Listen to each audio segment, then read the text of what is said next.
निश्चितपणानं ह्या सोलापूर विधान परिषदेच्या निवडणुकीच्या निमित्तानं आज जे मतदान झालेलं आहे की विक्रमी मतदान झालेलं आहे. 616 मतदार त्या ठिकाणी होते. एक मयत आहेत, एक परदेशात आहेत. जवळपास उपस्थित असलेल्या पैकीची पैकी 614 मतदान झालेलं आहे आणि मला पूर्णपणे खात्री आहे की 500 क्रॉस आम्ही करतोय. त्यामुळे एक चांगल्या मताधिक्य घेऊन आमचा विजय या ठिकाणी निश्चित आहे. खासदार धैर्यशील मोहिते पाटील असं म्हणतायत फक्त 16 मतांनी आम्ही सुरुवात केली होती आणि आता 16 मतांनीच आमचा विजय होईल. कुठून येतो एवढा कॉन्फिडन्स? आज जर आपण जिल्ह्यामधली परिस्थिती पाहिली तर माझे असलेले सगळ्यांबरोबरचे संबंध अत्यंत जिव्हाळ्याचे. आज महायुतीच्या माध्यमातून भारतीय जनता पार्टी, आदरणीय शिंदेसाहेबाची सेना, अजितदादांची राष्ट्रवादी, RPI, त्याचबरोबर महाविकास आघाडीतले पण आमदार मंडळी, काही काँग्रेसची सुद्धा मंडळी, काही सगळ्याच जे पक्ष आहेत सर्वांनीच या ठिकाणी मला सहकार्य केलं. आपण सगळ्यांनाच माहीत आहे. आणि अशा परिस्थिती जर काही पार्लमेंटमधले जर सदस्य बोलत असतील तर किती अभ्यास आहे त्यांनी आत्मपरीक्षण करावं. आणि असा जो कॉन्फिडन्स आहे त्यांचा, आज राज्याचं राजकारण केलेली माणसं, आज एक माणूस त्यांच्याबरोबर फिरायला नाही या जिल्ह्यातला. ही दुर्दैवी अवस्था का झाली की अशा पद्धतीचा एक चुकीचा कॉन्फिडन्स त्यांनी कायमस्वरूपी मनामध्ये ठेवला. कोण कुठं जातं, ही माझा ती माझा, ह्याच्यामधूनच आज जिल्ह्यामध्ये त्यांची दयनीय अवस्था झालेली आहे. असा आरोप केलेला आहे की काही मतदारांनी जे आहेत ते गॉगल घातले कारण त्यांचा मतदारांवर विश्वास नव्हता. व्हिडिओ रेकॉर्ड होणारे गॉगल घालून त्यांनी मतदान केलं असा आरोप त्यांनी केलेला आहे. नाही, तसा काही विषय नाही. असं मला तर काही जाणवलेलं नाही किंवा काही नाही. ते चुकीचं आहे. नाही, त्याने चोर बाजारात आणलेला असं गॉगल त्यांनी केलं. अदृश्य शक्ती आमच्या पाठीशी आहे असं म्हणतायत आणि दावा करतायत की आमचा उमेदवार किती पडतील त्यांना मतं, असं तुम्हाला वाटतं? मी या ठिकाणी जबाबदारीनं बोलतो. 500हून अधिक मतं घेऊन मी या ठिकाणी चांगल्या मताधिक्यानं निवडून येतो. त्यांच्या वाट्याला 3 अंकी आकडा सुद्धा पार करणार नाहीत अशा पद्धतीची परिस्थिती या ठिकाणी जिल्ह्यामध्ये निर्माण झालेली आहे. तो असं वाटत नाही का की अगदी इझी असलेली निवडणूक हे अगदी अडचणीची झाली? नाही, मुद्दा असा आहे की तुम्हाला मी जबाबदारीने बोलतो की मी वर्गात 4थी पासून मॉनिटर आहे आणि कुठलीही निवडणूक लढवत असताना आदरणीय देवेंद्र फडणवीस साहेबांच्या मार्गदर्शनाखाली, शिंदे साहेबांच्या सुनेत्राताईच्या मार्गदर्शनाखाली आणि जयाभाऊच्या सहकार्याने, सगळ्या माझ्या मित्रांच्या सहकार्यातून ही निवडणूक लढवत असताना कुठलीही निवडणूक मी गांभीर्याने घेतो. कधीही एकाही अशी शेवटचं मतदान जोपर्यंत आपण पाहिलं असेल, उत्तर तहसीलमध्ये 2 मताचं ते त्यांना थोडं दिसत नव्हतं कमी, ते शेवटचं मतदान होईपर्यंत मी तिथं थांबलो. म्हणजे आम्ही एक हाडाचे कार्यकर्ते आहेत. शेवटच्या क्षणापर्यंत लढण्याची एक क्षमता आमच्यामध्ये असते. त्यामुळं आम्ही प्रत्येक निवडणुका जिंकण्यासाठी आम्ही अत्यंत प्रामाणिकपणानं शेवटच्या टोकापर्यंत जाण्याची आमची मानसिकता तयारी असते. 22 तारखेला अकलूजला विजयी सभा होणार. 22 तारखेला विजयी होईल. त्यानंतर मला मुंबईला जावं लागेल आणि आल्यानंतर नक्की अकलूजला मी सभा त्या ठिकाणी घेणार. अकलूजच्या सुद्धा मंडळीनं मला मतदान केलेलं आहे. माळशिरस तालुक्यातल्या सुद्धा 97 पैकी 60 मतदान त्या ठिकाणी मला झाल्याची पूर्णपणे खात्री आहे.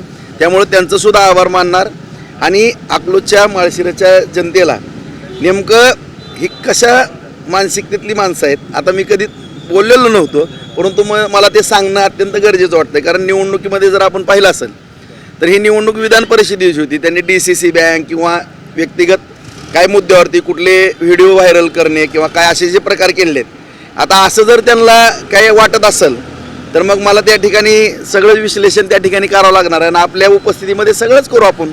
आणि माळशिरसचा उल्लेख करताय पण बाकीच्या 4 मतदारसंघाचा नाही, सगळ्या जिल्ह्याने सांगितलं ना. आता ही 500 पार जी होतोय ती अख्ख्या पूर्ण जिल्ह्याने, विशेष करून त्या ठिकाणी ज्यांनी ही निवडणूक म्हणजे बिनविरोध होत होती. आता शेवटी लोकशाही निवडणूक हे झाली, आनंदाची बाब आहे, तो बाब नाही.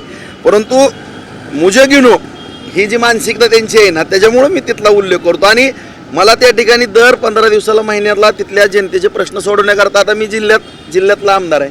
त्यामुळं मला त्या ठिकाणी जावंच लागणार आहे विशेष त्या ठिकाणी. आणि तिथली जी गुंडगिरी आहे किंवा दहशत आहे किंवा कुठल्याही पतसंस्था असेल, DCC बँकेचा मुद्दा आहे, कशा पद्धतीनं लुटली गेली, 600 कोटी रुपयाचं कसं कर्ज घेतलं, सुमित्रा पतसंस्थेच्या माध्यमातून काय केलं, इतर पतसंस्थेच्या माध्यमातून काय केलं, ह्या सगळ्याच गोष्टी आता आम्हाला तपासावं ना. त्या जनतेची एक आशा आहे. मी जात होतो प्रचाराला, मी 4 वेळेस गेलो. सगळ्या त्या मतदारांबरोबर जनतेची भावना होती की भाऊ तुम्ही या भागामध्ये लक्ष द्या आणि तुम्ही लक्ष दिल्यानंतर नक्कीच आमचे बुडलेले पैसे वसूल होतील. तुम्ही काळजी करू नका. ज्यांनी पैसे बुडवले ते वसूल करण्याचं काम राजेंद्र राऊत सारख्या कार्यकर्त्यांनी या जिल्ह्यामध्ये केलेलं आहे. आणि त्या ठिकाणी सुद्धा कोणाचे पैसे बुडवले असतील बोर्डात लावतो, त्यांनी मला भेटावं, मी कसे वसूल करून द्यायचे ती करून देतो. बार्शीच्या राजकारणामध्ये राऊत विरुद्ध सोपल अशीच एकूण चित्र आतापर्यंत दिसून आलं. मात्र आजच्या आपल्या बोलण्यातून असं जाणवतंय की सोपल गटाच्याही नगरसेवकांनी आपल्याला मदत केली. बार्शीकर एकवटले का राजाभाऊंना आमदार करण्यासाठी? बार्शीकर नाही, काम पाहून त्या सुद्धा नगरसेवकांनी 21 पैकी 16 नगरसेवकांना मला मतदान केलेलं आहे, पूर्ण माझी खात्री आहे. आणि भूमकर सुद्धा आहेत, त्यांनी 15 पैकी 15 जणांनी मतदान केलं, त्यांनी तर पाठिंबा दिला. हे काम बोलतंय साहेब. शेवटी मी एक कामाचा माणूस आहे, रात्रंदिवस काम करणारा किंवा सगळ्यांच्या मदतीला धावून जाणारा एक मी कार्यकर्ता आहे. त्याच्यामुळं त्यांनी व्यक्तिगत घ्यायला काही संबंध नाही. निवडणुका होणारच आहेत. माझा व्यक्तिगत कुणाला दोष नाही किंवा द्वेष करत नाही किंवा कुणाबद्दल मी टार्गेट करत नाही. परंतु असं जर कुणी मला टार्गेट करण्याचा प्रयत्न केला इंडिव्हिज्युअल, तर मग मी मला माझ्या स्वभावावरती येणं क्रमप्राप्त आहे. भाऊ खरं उत्तम जानकरांनी यांनी आपल्याला या निवडणुकीमध्ये मदत केली, उघडपणे ते तुमच्या पाठीशी राहिले. माझे आमदार राम सातपुते मात्र त्यांच्यावरती टीका करतात. त्यांचं असं म्हणणं आहे की भाजपचे कार्यकर्ते त्यांना स्वीकारणार नाहीत. तुम्ही म्हणता की जिल्ह्याचे आमदार तुम्ही होणार आहेत, तुमच्याकडे एक जबाबदारी असणार आहे समन्वय घडवण्याची. समन्वय येत्या काळामध्ये घडवणार आहात? नक्कीच मी या ठिकाणी जबाबदारीने बोलतो की ज्यांनी हे निवडणुकीचं जे गर्व आहे ज्यांना सुद्धा त्यांच्या सुद्धा ज्यांना आता गर्व आहे की असं तसं ना मी आहोन मी ताहून होता जिल्हा तुमच्याबरोबर, तुम्ही राज्याचं पण राजकारण केलं, परंतु आज जी दैनावस्था त्यांची झाली ह्यांच्याबरोबर सुद्धा मी समन्वयाच्या भूमिकेतनं राहत होतो. त्यांच्या गेल्या महिन्यापर्यंत माझा संवाद त्यांच्याबरोबर सुद्धा चालू होता. परंतु अशा पद्धतीनं चुकीच्या पद्धतीनं आमच्यासारख्यावर टीका टिप्पणी, कारण आपण पाहता की मी जिल्ह्यामध्ये कधी कोणावरती टीका टिप्पणी करत नाही, काही नाही.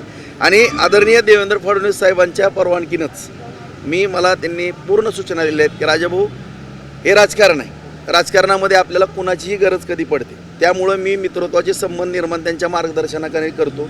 जिल्ह्यामध्ये मी कुठं भाषण करत नाही, परंतु कुठल्याही तालुक्यामध्ये गेल्यानंतर तिथे 4-5 जे नेते असतात सगळ्यांना भेटतो, नमस्कार करतो, अत्यंत मित्रत्वाचे. आणि त्याचंच एक उदाहरण म्हणून या ठिकाणी आज ही फळ मला चांगल्या पद्धतीचं मिळालेलं दिसून येतं. समन्वय घडवून आणणार आहेत जानकर आणि राम सातपुतेंमध्ये समन्वय घडवून आणणार आहेत. नक्की ते पण मित्र आहेत, हे पण मित्र आहेत, कुठेही कोणाचे वाद होणार नाहीत ह्याकरता मी नक्की काळजी सगळ्यांची घेईन. म्हणजे सोपलांसोबत पण समन्वय येत्या काळामध्ये दिसून येईल? नाही, त्यांचं माझं काय बांधाला बांध नाही. शेवटी आमची एक विचाराची लढाई. त्यांच्या कारकिर्दीमध्ये ज्या घटना घडत होत्या त्याला विरोध म्हणून नाही तर असं काय त्यांचं माझं त्यांनी माझा बाण टोकरला मी त्यांचा तसा मुद्दा नाही. परंतु जी काही त्या ठिकाणची मानसिकता असायची राजकारणामध्ये त्याच्यामुळं काय घटना घडल्या असतील. आणि आता जर आपण 1 वर्षामध्ये पाहिलो, तुम्ही पाहिलेल्या आहेत सगळ्या निवडणुका, मी त्यांचं नाव सुद्धा घेतलेलं नाही किंवा त्यांच्यावरती टीका पण केलेली नाही. शहराच्या राजकारणामध्ये नगरसेवक कसे वाटले तुम्हाला? म्हणजे नगरसेवकाची भूमिका ही संधी नाही, अजिबात नाही. सगळ्यांनी अत्यंत एक चांगल्या मोठ्या मनाने मला या ठिकाणी सहकार्य केलेलं आहे. आणि आपल्या माध्यमातून मी सगळ्यांचा ऋणी आहे. सगळ्या जिल्ह्याची अत्यंत प्रामाणिकपणाने सेवा करण्याचा मी प्रयत्न या केला. निवडणुकीच्या माध्यमातून पुन्हा एकदा सोपल आणि राऊत हे मैत्रीचं पर्व सुरू होईल का? मैत्रीचा मुद्दा नाही, त्यांची दिशा वेगळी आहे, माझी दिशा वेगळी आहे. आणि आज जरी आमचं राजकारण काही असलं तर भविष्यकाळामध्ये पिढ्या पिढ्या अशाच पद्धतीचं राजकारण राहणार आहेत. त्यांची ना आमची लढत ही कायमस्वरूपी पुढच्या 10 पिढ्या तरी असेल. भाऊ दैनंदिन मोहिते पाटलांनी एक स्टेटस ठेवलं होतं हर हर महादेव, आणि त्याचं म्हणतात की शिवाजी महाराजांनी तो शब्द वापरला होता. तो शब्द आम्ही काल स्टेटसला ठेवलेला आहे. त्यामुळं 22 तारखेला चित्र वेगळं असेल असा त्यांचा दावा आहे. मुळात हर हर महादेव म्हणण्याचा अधिकार कोणाला आहे? इतिहासामध्ये जर मी गेलो तर माझेही पिलाजी राऊत छत्रपती शिवरायांच्या सैन्यामध्ये सरदार होते. राऊतांनी पानिपतच्या लढाईमध्ये सुद्धा फार मोठं योगदान दिलेलं आहे. मी तसा मूळ कोकणातला आहे, सावंतवाडीचा. आणि आम्हाला निजामशाहीच्या आदिलशाहीच्या बॉर्डरवर एक सैनिक म्हणून आमच्यावरती राजांनी जबाबदारी टाकलेली होती. आणि या इतिहासाची पाहणं जर चालली तर कुणाचा इतिहास कसा आहे माझ्या तोंडनं निघलं तर फार झोपणार आहे. त्यांना त्यांनी इतिहासाच्या वाटं जाऊन हर हर महादेव ही खऱ्या छत्रपतींच्या मावळ्याला शोभता येते.